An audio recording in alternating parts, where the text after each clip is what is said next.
RPS assistant professor में शामिल सलाम कहानी ओम प्रकाश वाल्मीकि की।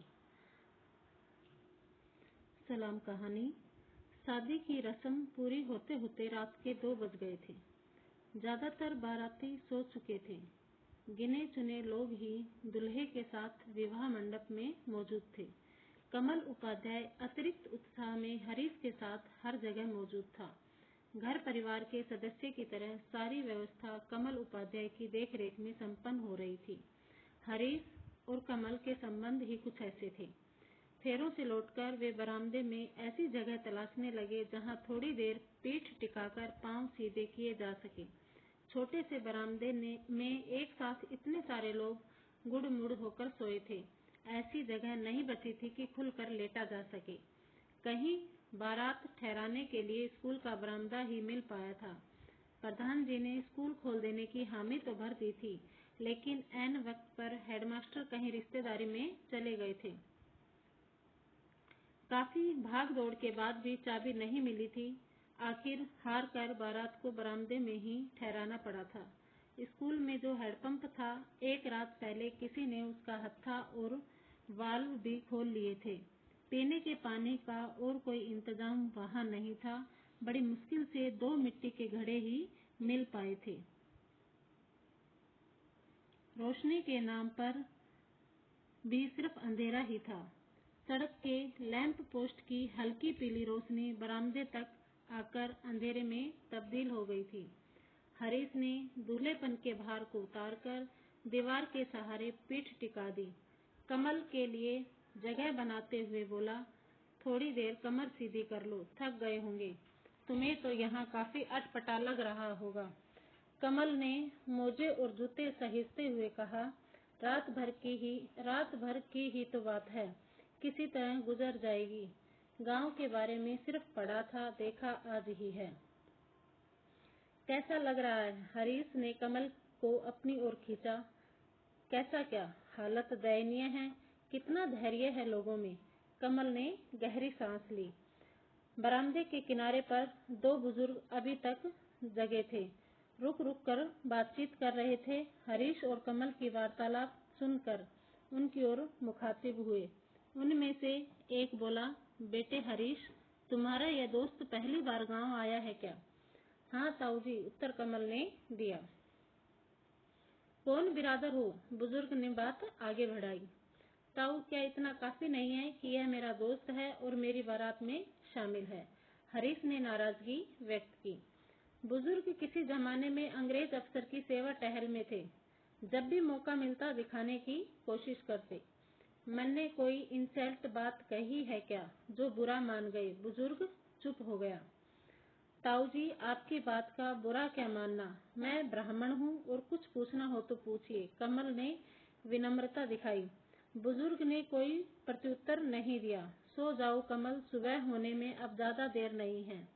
हरीश ने बात बदलने की कोशिश की। कमल सोने का प्रयास करने लगा। कुछ देर की खामोशी के बाद बोला, हरीश सो गए क्या? सुबह क्या होगा? हरीश की आंखों में नींद भरी थी। अलसाए स्वर में बोला, सुबह क्या मतलब? हरीश, सुबह जल्दी उठने की आदत है मेरी। चाहे देर रात 2 बजे सोऊं, नींद 5 बजे ही टूट जाती है। माँ सुबह 5 बजे से ही पूजा पाठ में लग जाती है।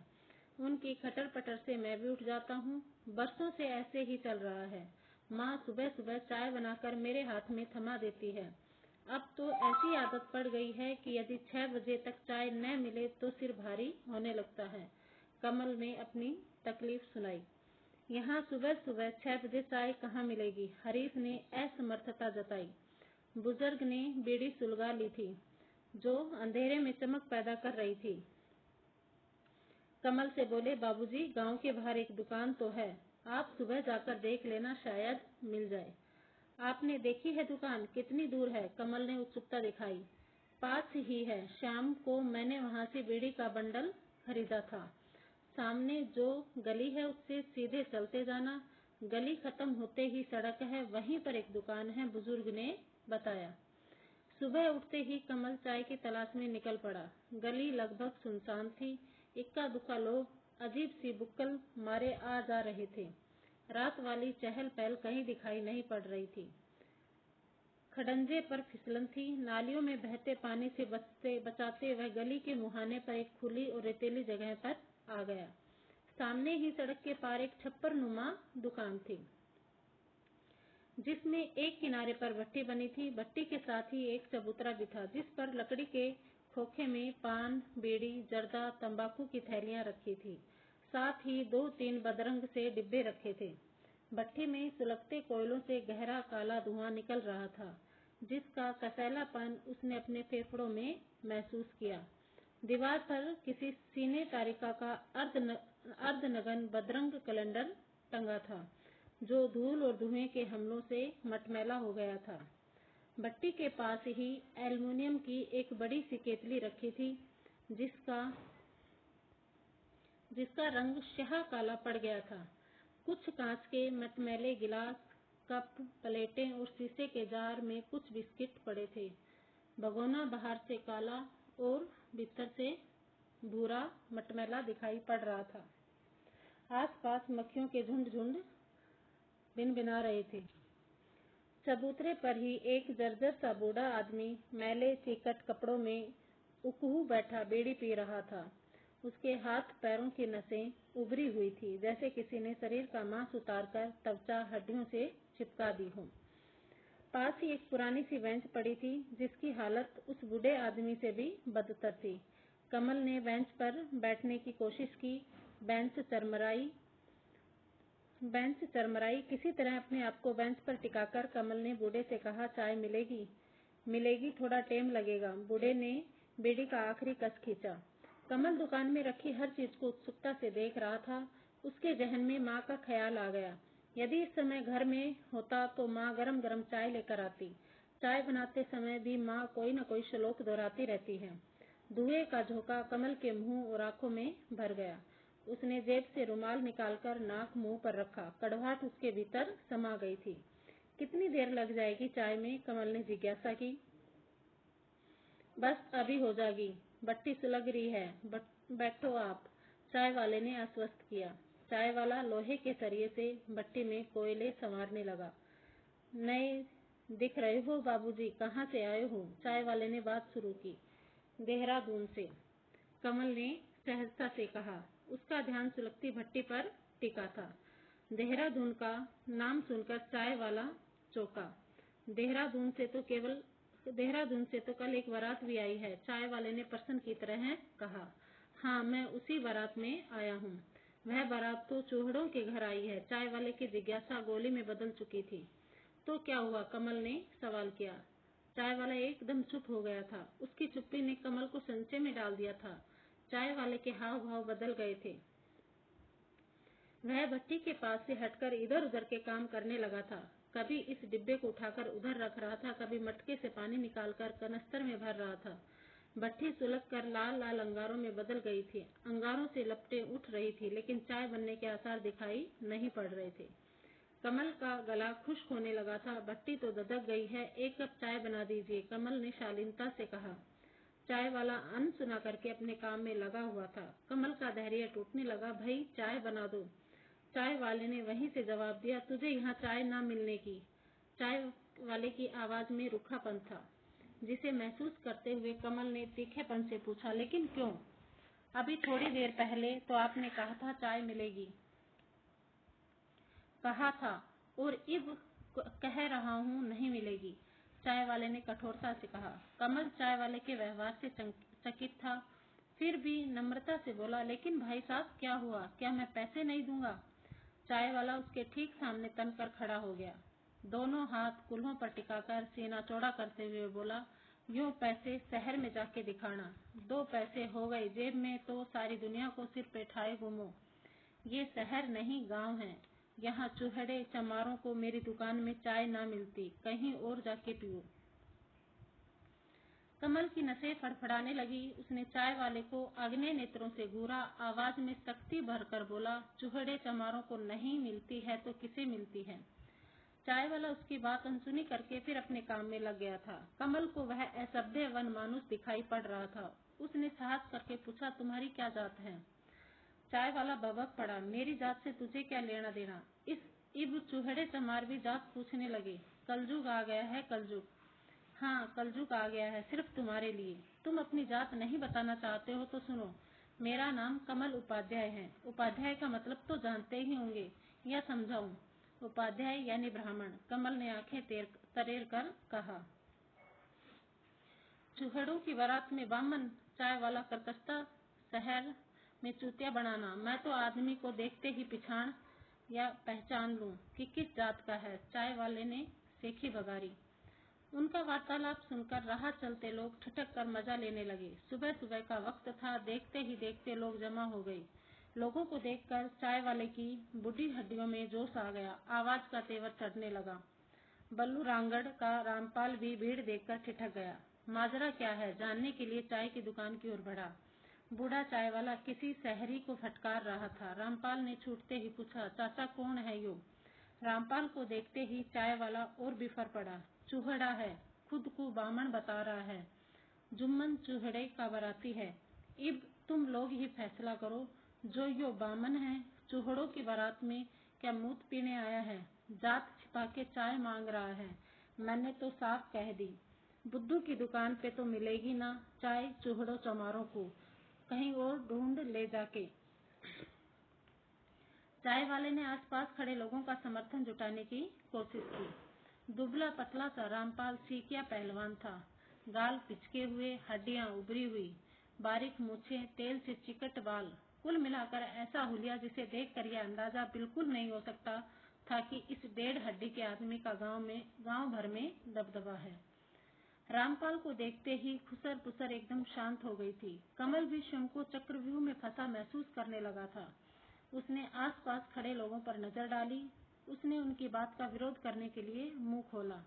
भाइयों, बात पूरी होने से पहले ही रामपाल ने उसे डांटा। ओ शहरी, जनके हम तेरे भाई हैं, साले जबान संभाल के बोल। गांड में डंडा डाल के उलट दूंगा। जाके जुम्मन चूहड़े से रिश्ता बना। इतनी जोरदार लौंडिया लेके जा रहे हैं शहर वाले, जुम्मन के तो सींग लिकड़ आए हैं। अरे, लौंडिया को किसी गांव में ब्याह देता तो मारे जैसों का भी कुछ भला हो जाता। एक तीखी हंसी का फव्वारा छूटा। आसपास खड़े लोगों ने उसकी हंसी में अपनी हंसी मिला दी। कमल को लगा जैसे अपमान का घना बियाबान जंगल उग आया है। उसका रोम रोम कांपने लगा। उसने आसपास खड़े लोगों पर निगाहें डाली। हिंसक शिकारी तेज नाखूनों से उस पर हमला करने की तैयारी कर रहे थे। उसने पहली बार अखबारों में छपी उन खबरों को शिद्दत से महसूस किया जिस पर विश्वास नहीं कर पाता था वह। फला जगह दलित युवक को पीट पीट कर मार डाला, फला जगह आग में भून दिया, घरों में आग लगा दी। जब जब भी हरीश इस तरह का समाचार कमल को सुनाता, वह एक ही तर्क दोहरा देता था, हरीश अपने मन से हीन भावना निकालो। दुनिया कहाँ से कहाँ निकल गई और तुम लोग वहीं के वहीं हो। उगते सूरज की रोशनी को देखो, अपने आप पर विश्वास करना सीखो। पढ़ लिख कर ऊपर उठोगे तो सब कुछ अपने आप मिट जाएगा। लेकिन इस वक्त कमल के सामने हरीश का एक एक शब्द सच बनकर खड़ा था, सच साबित हो रहा था। कमल ने फिर से साहस बटोरा और विरोध किया। क्या यही है गांव का अतिथि सत्कार? आप लोग अपने ही गांव की लड़की के लिए ऐसी बातें कर रहे हो? क्या वह इस गांव की बेटी नहीं है?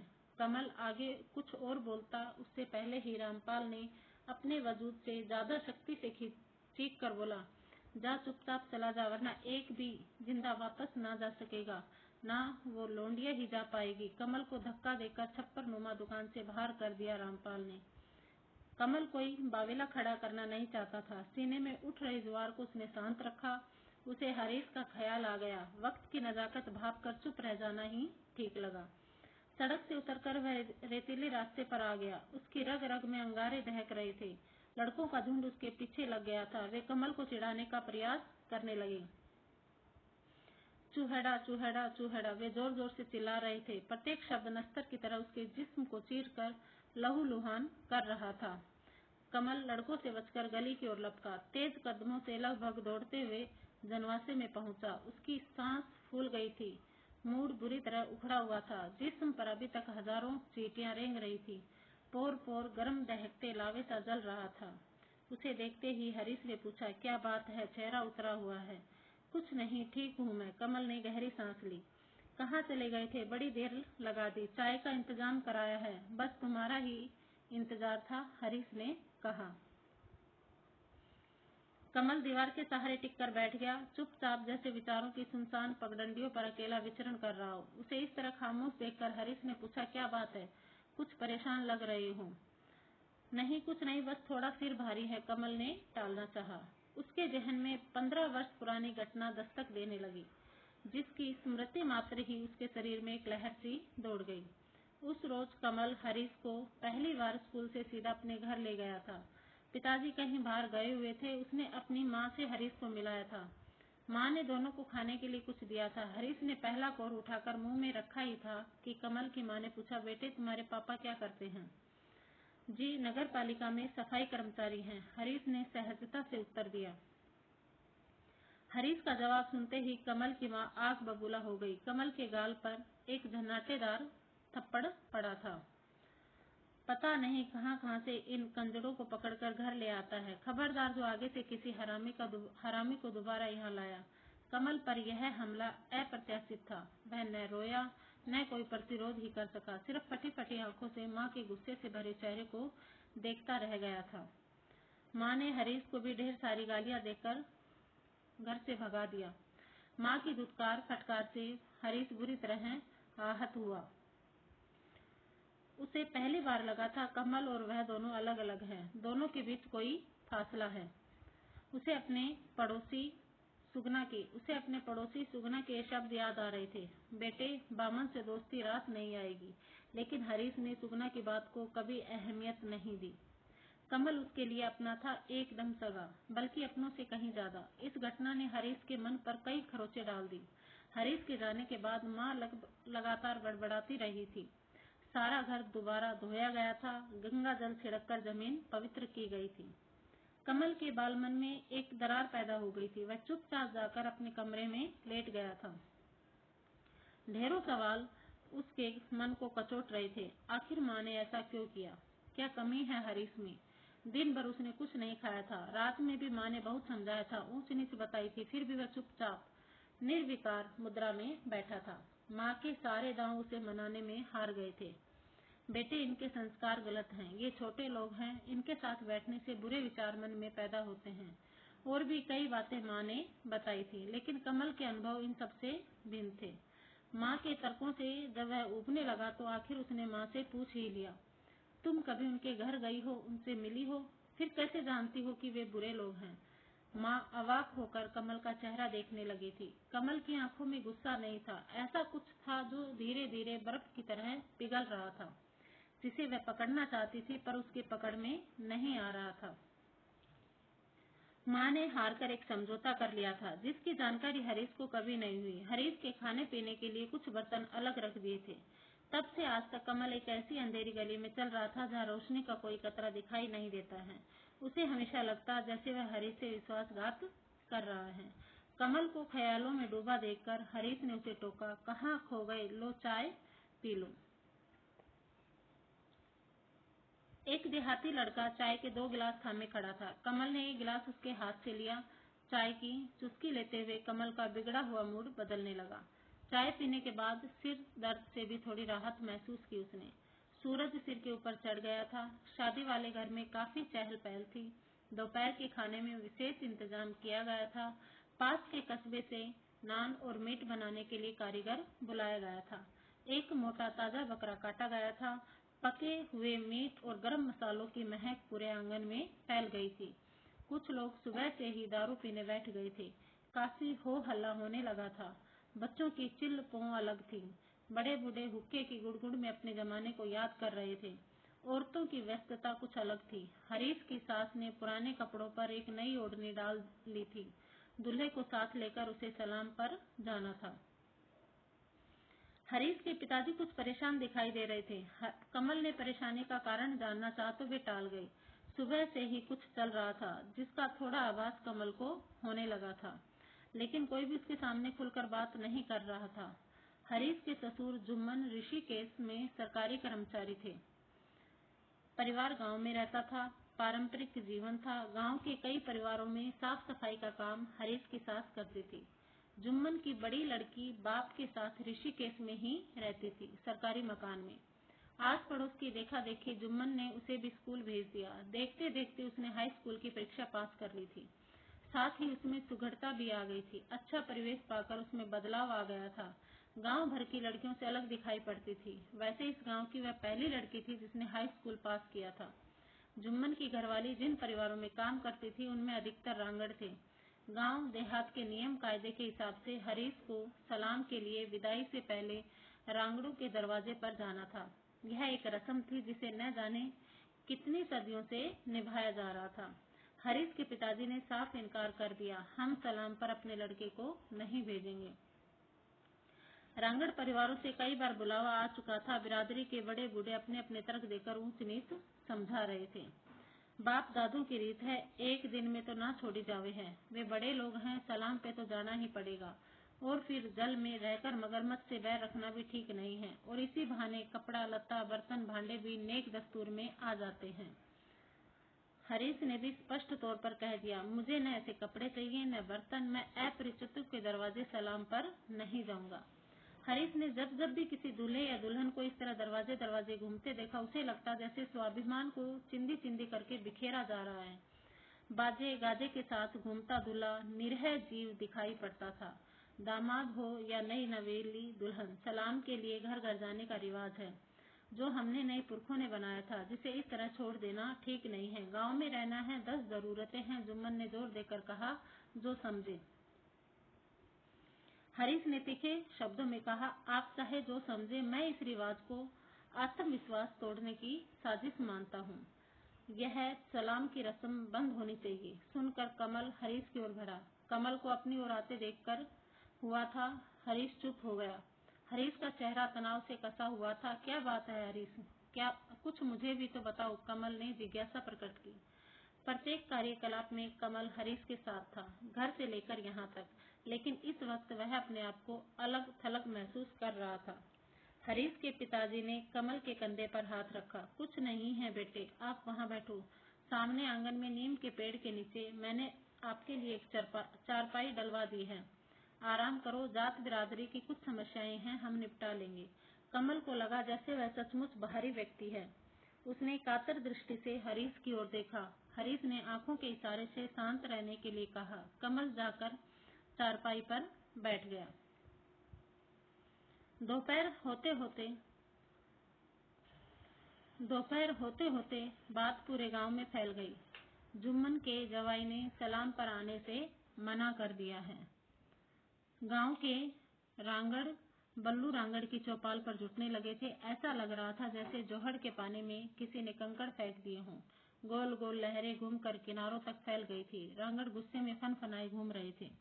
बल्लू रांगड़ का सीकिया पहलवान रामपाल कमल उपाध्याय को चाय की दुकान से धकियाकर चौड़ा हुआ घूम रहा था। अपनी बहादुरी का किस्सा समूचे गांव को सुना चुका था। कैसे एक चूहड़े को उसने चाय की दुकान में जात छिपाकर चाय पीते रंगे हाथों पकड़ लिया। बराती था इसलिए छोड़ दिया। यह हरकत किसी और ने की होती तो अभी तक अर्थी सज रही होती, लोग सुनते और मजा लेते, साथ ही अपनी ओर से कुछ जोड़ देते। दोपहर तक चर्चा पूरे गांव में फैल गई थी।